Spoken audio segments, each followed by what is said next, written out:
Salam, selamat malam tahun baru Bapak-Bapak dan Ibu semuanya. Apa kabarnya? Baik, puji Tuhan.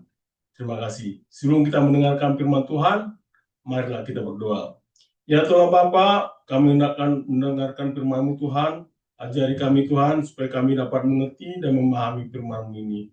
Dan Saudara Kudus-Mu Tuhan bersama-sama dengan kami, supaya kami dapat mengerti dan memahaminya.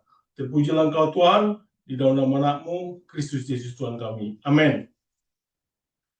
Baik, nas kita diambil dari 2 Tesalonika 3 ayat 16 sampai 18. Demikian bunyinya.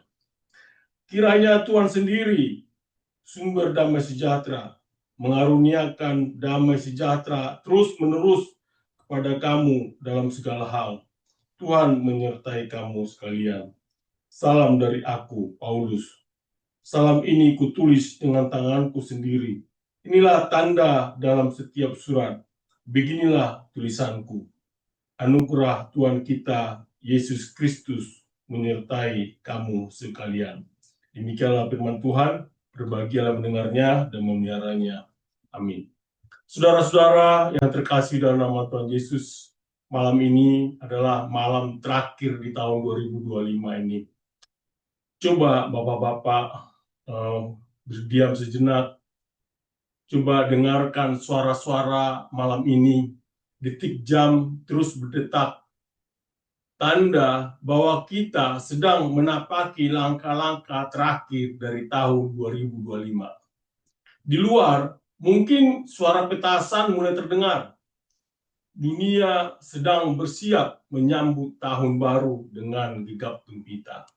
Tapi izinkan saya bertanya, bagaimana keadaan hati bapak-bapak dan ibu, saudara-saudara malam ini? Saya tahu banyak dari kita datang ke tempat ini dengan semangat yang tinggi, ingin menutup tahun dengan penuh ucapan syukur. Tapi saya juga sadar, tak sedikit dari kita yang datang, yang mendengarkan khotbah ini, membawa beban, kekecewaan, bahkan berita ke dalam kedukaan yang sangat mendalam. Saya coba mengambil suatu ilustrasi tentang seorang ibu. Jadi pada beberapa minggu lalu ada rekan mengunjungi seorang ibu jemaat yang sudah lansia. Di luar, di ruang tamunya tergantung kalender besar yang sudah lecet. Setiap bulan dalam kalender itu penuh coretan merah. Tanggal anaknya di PHK, di kalender itu ada tanggal cucunya masuk rumah sakit. Di kalender coretan itu ada tanggal suaminya jatuh dan masuk IGD. Dan di kalender itu tanggal-tanggal lain yang membuat ia berkata, tahun ini rasanya seperti Tuhan sedang diam. Kemudian rekan saya ini duduk bersamanya, lalu mereka diam sejenak, dan kemudian dia berbisik, si ibu ini berbisik, kalau boleh saya tidak ingin masuk ke tahun baru. Saya ingin memutar ulang tahun yang lama, lalu menghapus banyak hal. Saudara, saya percaya mungkin ada di antara kita, saudara-saudara, bapak-bapak, dan ibu, yang juga ingin berkata hal yang sama. Saudara-saudara yang terkasih dalam nama Tuhan Yesus, malam ini bukan hanya soal pergantian angka. Ini adalah soal bagaimana bapak-bapak dan ibu, saudara-saudara, akan memulai tahun yang baru. Dan yang lebih penting, dengan siapa bapak-bapak dan ibu akan memulainya? Tahun 2025 mengajarkan kita banyak hal, yaitu bahwa rencana bisa hancur dalam semalam. Di tahun 2025 mungkin relasi bisa berubah karena kesalahpahaman kecil. Di tahun 2025 saya diajarkan bahwa kesehatan juga bisa rapuh. Tahun 2025 juga bahwa damai bisa lenyap walau kita rajin ke gereja. Di tahun 2025 bahwa iman bisa luntur meskipun kita punya pelayanan. Tahun ini menyadarkan kita tidak butuh prediksi tahun baru. Kita butuh pribadi yang tetap sama, kemarin, hari ini, dan selamanya. Saudara-saudaraku, sejak dahulu manusia selalu mengejar 3 hal. Yang pertama adalah damai di hati, karena hidup terlalu gaduh. Yang kedua, kebenaran yang pasti, karena dunia penuh kebingungan. Yang ketiga, kasih yang tak bersyarat, karena kita terlalu sering gagal. Nah, di dalam 2 Tesalonika 3 ayat 16-18, kita merenungkan ketiga hal bertemu dalam satu pribadi, yaitu Yesus Kristus Tuhan kita. Yaitu adalah, Ia adalah sumber damai sejahtera. Kita bisa baca di ayat 16, dan juga Yesus Kristus Tuhan kita berbicara melalui firman yang otentik dan pasti, yaitu di ayat 17. Dan juga Yesus Kristus Tuhan kita memberikan kasih karunia-Nya kepada kita semua, yaitu di ayat 18. Saudara-saudara yang terkasih dalam nama Tuhan Yesus, saya coba mengajukan pertanyaan dan mungkin bisa kita renungkan. Apakah saudara-saudara merasa hampa walau kalender penuh aktivitas? Apakah saudara-saudara merasa tersesat walau hidup di zaman informasi? Atau apakah bapak-bapak dan ibu merasa jauh dari Tuhan walau sering ke gereja? Malam ini saya ingin mengajak bapak-bapak dan ibu, saudara-saudara, bukan sekedar merayakan tahun baru, tapi mengalami hati yang baru.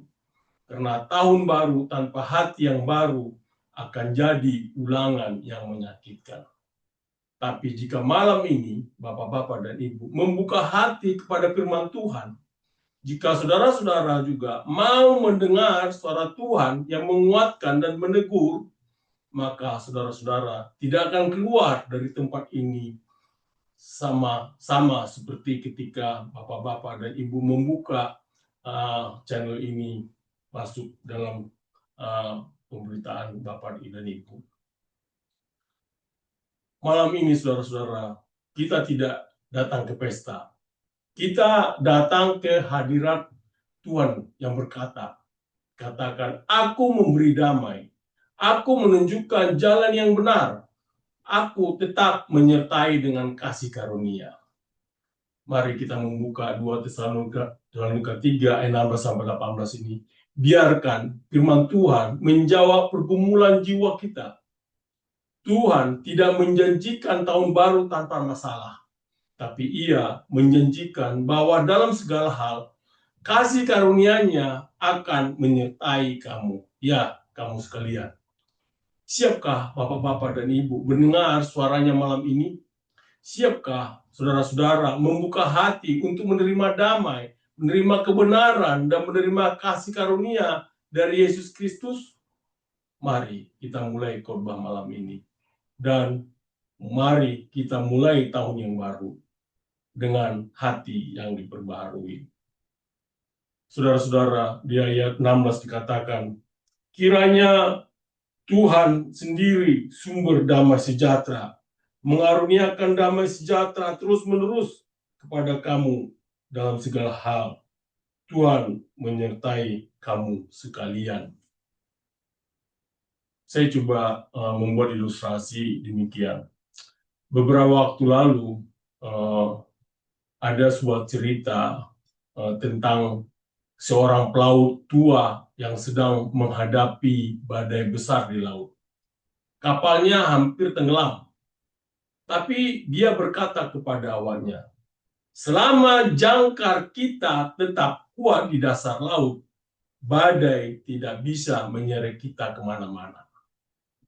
Saudara-saudara, hidup kita sering seperti kapal itu.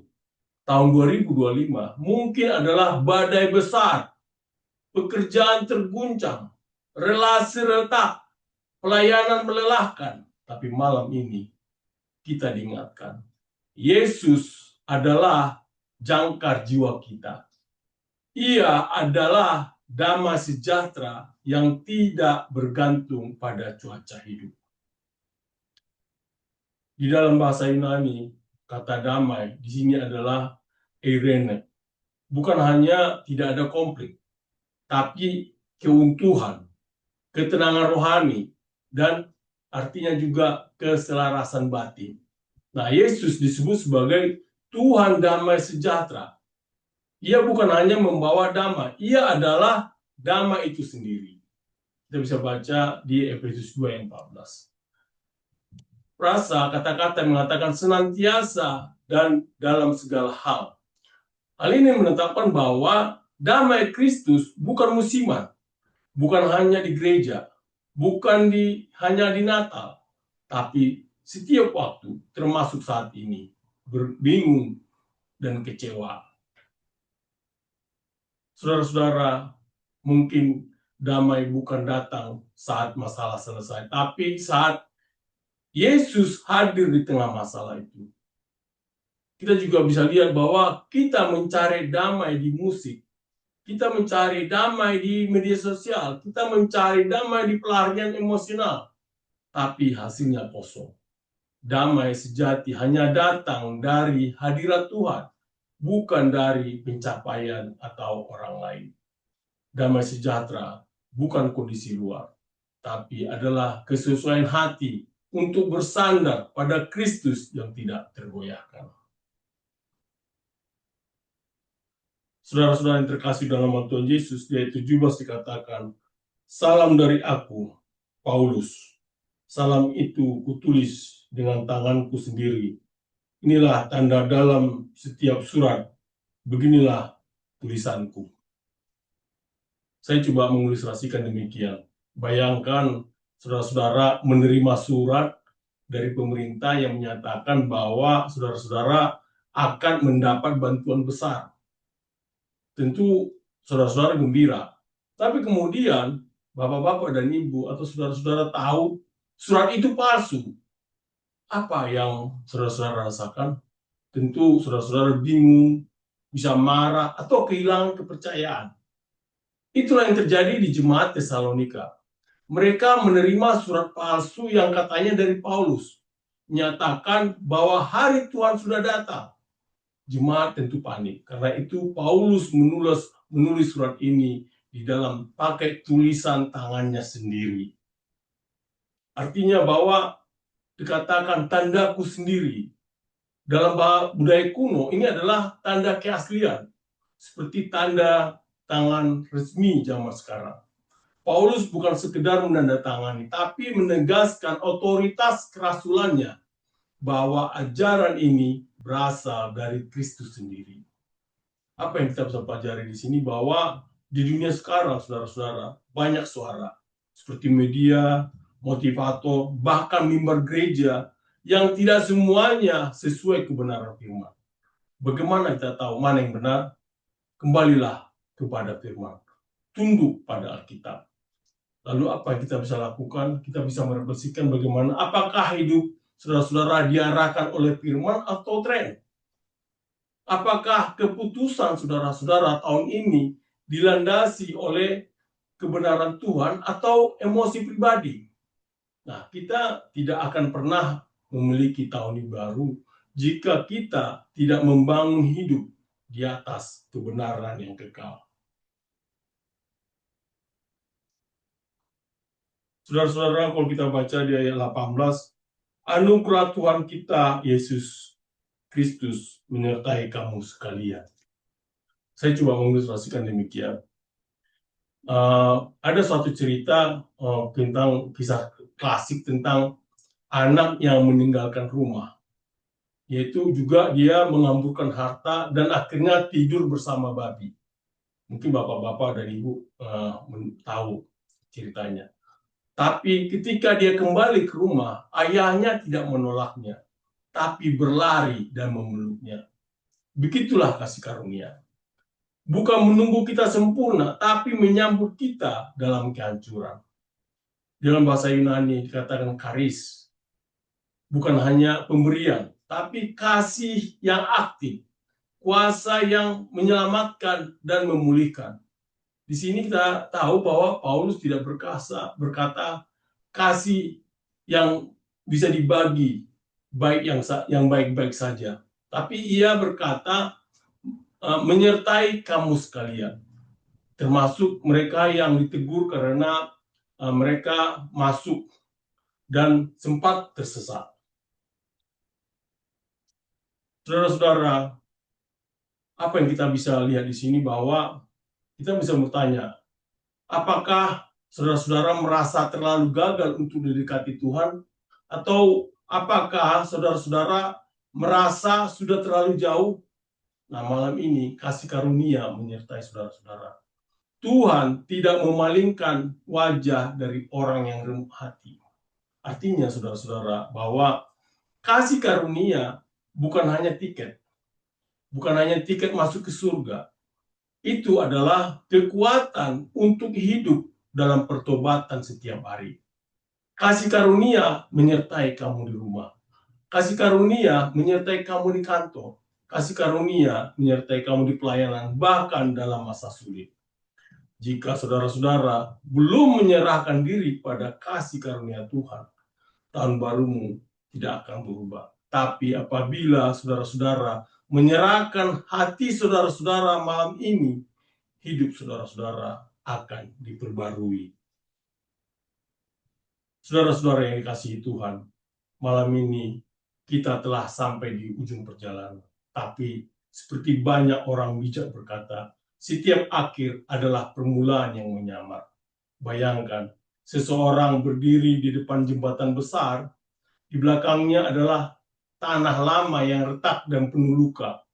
Di depannya tanah baru yang belum ia kenal. Tapi untuk menyeberang, ia harus percaya pada jembatan itu. Dan bagi kita malam itu, jembatan itu adalah kasih karunia Tuhan. Saudara-saudara, saya coba mengilustrasikan bahwa ada cerita mengatakan bahwa ketika ada seseorang pria tua yang selalu duduk di halte bus setiap malam Natal. Ia membawa sebuah surat di sakunya. Surat itu ditulis untuk anak perempuannya yang telah ia kecewakan bertahun-tahun lalu. Ia ingin minta maaf, tapi tak pernah berani kirimkan surat itu. Suatu hari, seseorang memberanikan diri bertanya, "Pak, kenapa tidak dikirimkan saja suratnya?" Lalu bapak itu menjawab, "Saya takut, karena saya tidak akan mau membaca. Mungkin saya sudah terlalu terlalu telat." Saudara, mungkin bapak-bapak dan ibu pun pernah merasakan seperti itu di hadapan Tuhan. Saudara-saudara tahu bahwa saudara-saudara harus kembali, tapi takut sudah terlalu lama, terlalu rusak dan terlalu gagal. Namun malam ini saudara-saudara, Tuhan bukan hanya berkata, kirimkan surat itu, tapi Tuhan berkata, aku sudah membacakan. Aku sudah membacanya, bahkan sebelum engkau menulis, dan aku mengampuni kau. Saudara-saudara, dari 2 Tesalonika ini ada 3 poin yang kita pelajari. Poin pertama adalah Kristus adalah sumber damai sejahtera. Artinya, kiranya Tuhan sendiri, sumber damai sejahtera, mengaruniakan damai. Damai bukan dari keadaan. Damai bukan dari orang lain. Damai datang dari Yesus yang hadir dan menyertai. Poin kedua, kebenaran firman adalah penuntun di tengah kebingungan. Salam ini kutulis dengan tanganku sendiri. Artinya, dalam dunia yang penuh opini, yang penuh suara, dan penuh kebingungan rohani, hanya kebenaran Tuhan yang menuntun kita kepada hidup yang teguh. Poin ketiga, kasih karunia menyertai kita semua. Artinya, kasih karunia Tuhan kita, Yesus Kristus, menyertai kamu sekalian. Artinya, bukan hanya untuk yang sempurna, tapi juga untuk yang terluka, yang lelah, yang tersesat, selama engkau mau kembali. Saudara-saudara yang terkasih dalam nama Tuhan Yesus, sebelum saudara-saudara merayakan detik-detik pergantian tahun, tanyakanlah ini pada diri bapak-bapak dan ibu. Apakah saya akan membawa luka lama ke tahun baru? Apakah saya akan tetap membiarkan kekacauan menguasai hati saya? Apakah saya siap berkata, Tuhan, aku kembali, pimpin aku mulai sekarang? Saudara-saudara, jika malam ini saudara-saudara rindu berkata, Tuhan, aku serahkan tahun ini ke dalam tangan-Mu. Aku ingin damai, aku ingin kebenaran, aku haus akan kasih karunia. Maka malam ini adalah malam pertobatan saudara-saudara. Saudara-saudara boleh berdiri di hadapan Tuhan sebagai tanda penyerahan atau berdoa dalam hati dengan air mata kejujuran, karena Tuhan tidak menunggu kesempurnaan Bapak-bapak dan Ibu. Ia hanya menunggu hati saudara-saudara terbuka.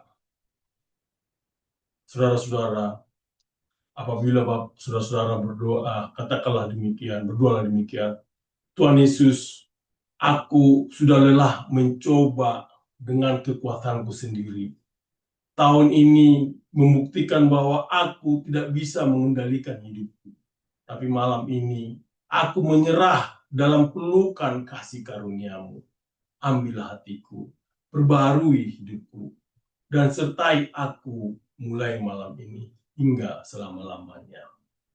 Saudara-saudara, tahun ini boleh saja gelap, tapi terang Kristus tidak pernah padam. Jika saudara-saudara berjalan bersamanya, maka tidak ada tahun yang akan sia-sia. Akhirilah tahun ini dengan iman. Mulailah tahun yang baru dengan kasih karunia.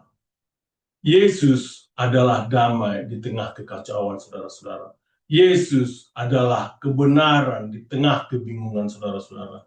Dan Yesus adalah kasih karunia di tengah kehancuran saudara-saudara. Selamat tahun baru dalam Kristus.